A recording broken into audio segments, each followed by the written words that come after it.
南区区长肖秀华表示，公园是市民休闲娱乐重要场所，而儿童游戏区是公园内底使用率上悬，也是民众上关注的公园设施。由于近来常常有听到有儿童伫游戏的过程中受伤，市长委特别指示区公所应该落实维护管理机制，重视儿童游戏安全。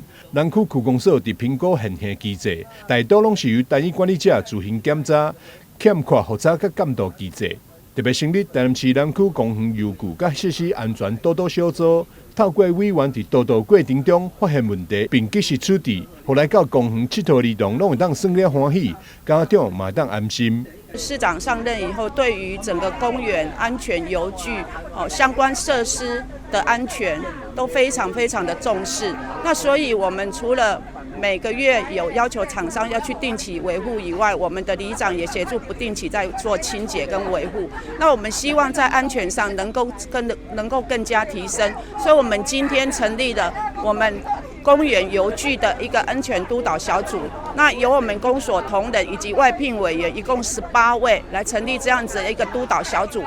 那希望透过这样子的一个督导小组呢，每个月可以不定期的去做我们辖内的所有的邻里公园做安全上的一个维护跟检视让我们的市民朋友、让我们的居民、小朋友到公园来玩，可以玩得开心。我们小朋友的家长也能够放心。公园游具设施甲安全督导小组成员有公所的同仁、各里的里长以及社区民众等。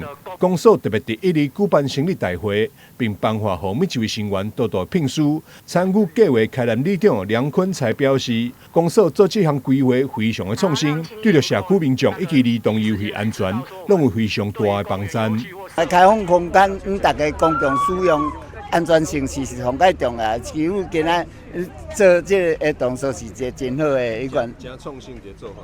哈，真创新啦。对。成立大会期间，公所特别邀请专业讲师宋子成来到现场讲解游具设施安全以及检查重点，结合众人的力量，共同打造安全舒适的公园游乐环境。